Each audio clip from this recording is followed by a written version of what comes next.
Messi പടിയിറങ്ങാൻ വേണ്ടിയിട്ടുമാണോ? ഇങ്ങനൊരു ചോദ്യം പല മെസ്സി ആരാധകരും കേൾക്കാൻ പോലും ആഗ്രഹിക്കാത്തൊരു കാര്യമാണ്. അല്ല, ഇനിയും ഒരു കോപ്പ അമേരിക്കയിലും ഇനിയും ഒരു വേൾഡ് കപ്പിലുമൊക്കെ അത്ഭുതങ്ങൾ സൃഷ്ടിക്കാൻ വേണ്ടിയിട്ട് ആ ഇടംകാലിന് കഴിയുമെന്ന് പ്രതീക്ഷിക്കുന്ന, വിശ്വസിക്കുന്ന ഒരുപാട് ആളുകളുണ്ടാവും. പക്ഷേ കഴിഞ്ഞ കുറച്ച് ദിവസങ്ങളായിട്ട് ലയണൽ മെസ്സി എന്ന് പറയുന്ന വ്യക്തിയുടെ ജീവിതത്തിലൂടെ കടന്നു പോകുന്ന അദ്ദേഹത്തിൻ്റെ മനസ്സിലൂടെ വന്നു വിരിയുന്ന ചിന്തകൾ എന്താണെന്നൊന്നും നമുക്കൊരു പിടുത്തമില്ല. കാരണം കഴിഞ്ഞ ദിവസം സ്വന്തം അച്ഛൻ്റെ മരണം കഴിഞ്ഞ് അദ്ദേഹം കുറിച്ചിട്ട ഓരോ വാക്കുകളിലും അതിൻ്റെ ഉള്ളിൽ ഫുട്ബോളിൻ്റെ ആ ഒരു ലോകത്തു നിന്നും ഒരു ഒരു ഒരു വിശ്രമം അദ്ദേഹം ആഗ്രഹിക്കുന്നു എന്ന് തോന്നിപ്പോകുന്നു എന്നുള്ളൊരു സംശയമുണ്ട്. എന്തായാലും നമുക്ക് ആ കത്തൊന്ന് വായിച്ചു നോക്കാം. അച്ഛനോട് സ്നേഹം നിറഞ്ഞെഴുതിയ ആ ഒരു കത്തിൻ്റെ മലയാളം ട്രാൻസ്ലേഷനിൽ ഞാനൊന്ന് പോവാണ്. ഒരുപാട് സ്നേഹത്തോടു കൂടി അച്ഛനെ ചേർത്ത് പിടിച്ചൊരു കത്ത്. കാരണം മെസ്സി എന്ന് പറയുന്ന പേര് ലോകം മുഴുവൻ ആഘോഷിച്ചിട്ടുണ്ടെങ്കിൽ ഒറേസിയ മെസ്സി എന്ന് പറയുന്ന ആ ഒരു അച്ഛൻ്റെ അധ്വാനമാണ് അതിന് പിന്നിലുള്ളത്. മകന് വേണ്ടിയിട്ട് പൊരുതി ബാഴ്സലോണയിലെ ആ ഒരു കോൺട്രാക്റ്റ് നേടിയെടുത്ത അച്ഛൻ. പിന്നീട് മകൻ അവൻ്റെ പ്രതിഭ കൊണ്ട് ലോകം മുഴുവൻ കീഴ്പ്പെടുത്തിയിട്ടുണ്ടാകാം. പക്ഷേ ആ മകൻ്റെ ലൈഫ് ലോങ് ഫിനാൻഷ്യൽ മാനേജറായി നിന്നിട്ടുള്ളൊരു അച്ഛൻ. ആ ഒരു അച്ഛനെക്കുറിച്ച് മെസ്സി എഴുതിയ കുറിപ്പിലേക്ക്. അതായത് അച്ഛ, താങ്കൾ ഞങ്ങളെ വിട്ടുപിരിഞ്ഞു എന്ന് എനിക്കിപ്പോഴും വിശ്വസിക്കാൻ കഴിയുന്നില്ല.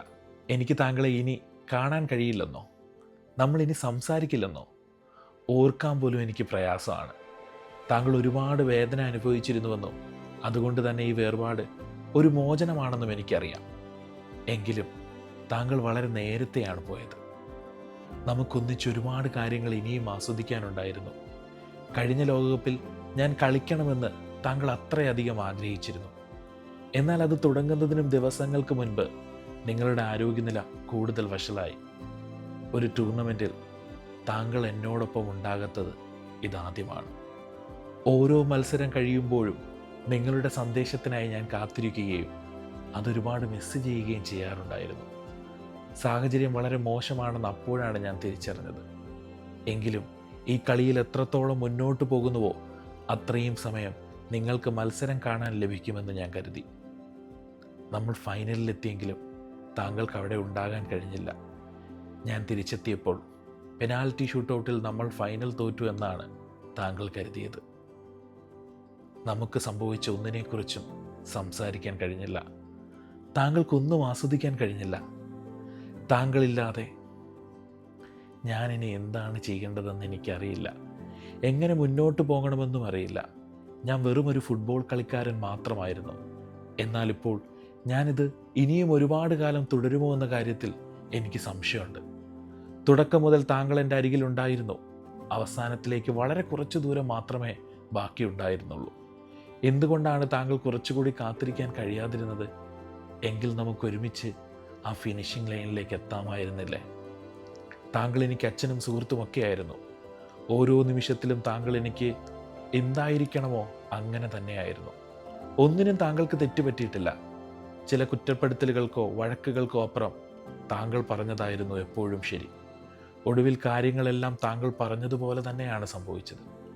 ഞാൻ താങ്കളെ ഒരുപാട് മിസ് ചെയ്യും. എങ്കിലും താങ്കൾ എപ്പോഴും ഞങ്ങളോടൊപ്പം ഉണ്ടാവും. പ്രത്യേകിച്ചും എൻ്റെ കുട്ടികളെ വളർത്തുന്നതിൽ. കാരണം താങ്കൾ എന്നെ എങ്ങനെയാണോ പഠിപ്പിച്ചതും വളർത്തിയതും അതുപോലെ തന്നെയാണ് ഞാൻ അവരെയും വളർത്തുന്നത്.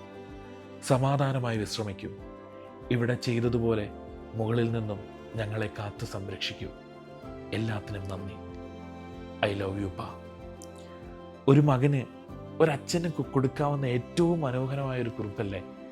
ഒരു മകൻ്റെ സ്നേഹം മുഴുവൻ ആ ഒരൊറ്റ കുറിപ്പിൽ നിറഞ്ഞു നിന്നപ്പം അത് വായിച്ച അത് ഹൃദയത്തിലേക്ക് ഏറ്റുവാങ്ങിയ ഓരോ ആളുകളുടെയും ഹൃദയം നനഞ്ഞിട്ടുണ്ടാവും. അതുകൊണ്ടാണ് ലോകം മുഴുവൻ ആ ഒരു കമൻറ്റ് ബോക്സിനരികിൽ വന്നിട്ട് മെസ്സിയെ സ്നേഹത്തോടു കൂടി വാരിപ്പുണർന്നത്. എല്ലാ സ്നേഹവും ഒരു ഹഗ്ഗുമായിട്ട് എക്കാലത്തെയും ഏറ്റവും വലിയ എതിരാളി ക്രിസ്ത്യാനോ റൊണാൾഡോ ഓടിയെടുത്തത്. ഇന്റർ മയാമിയും FC ബാർസലോണയും ഉൾപ്പെടെയുള്ള ക്ലബ്ബുകൾ സ്നേഹത്തോടു കൂടി ഒരു മുത്തം നൽകിയത്. ഫുട്ബോൾ ലോകത്ത് ആഘോഷിക്കുന്ന ഓരോ പേരുകളും ആ കണ്ണീരൊപ്പാൻ ഓടിക്കൂടിയത്. ഫുട്ബോളിൻ്റെ ഈ ഒരു വരാന്തയിൽ നിന്ന്, ആ പുൽമൈതാനത്തു നിന്ന് മെസ്സിക്കൊരിക്കലും മടക്കയാത്രയില്ല. അദ്ദേഹത്തിൻ്റെ ഇടംകാലെന്നും വിസ്മയങ്ങൾ തീർത്തുകൊണ്ടേയിരിക്കും. ഒരു വിരമിക്കൽ പ്രഖ്യാപനങ്ങൾ കൊണ്ടും ആർക്കും തകർക്കാൻ കഴിയാത്ത ഈ മായാജാലം തുടർന്നുകൊണ്ടേയിരിക്കും. ചെറുപ്പത്തിൽ വലിയ രീതിയിൽ പ്രശ്നങ്ങൾ നേരിട്ട, വളർച്ചാ പ്രശ്നങ്ങളിൽ വലിയ രീതിയിൽ പ്രതിസന്ധികൾ അനുഭവിച്ച ആ ഒരു മകൻ ആ അച്ഛൻ്റെ കൈപിടിച്ച് ലോകത്തിൻ്റെ നെറുകയിലേക്ക് നടന്നു കയറിയപ്പോൾ ആ അച്ഛൻ കൊണ്ട വെയിലിൽ ലോകത്തിൻ്റെ തണലായ ഈ ഫുട്ബോൾ സാമ്രാജ്യം ഇനിയും വളരും, ഇനിയും ലോകത്തെ ത്രസിപ്പിക്കും.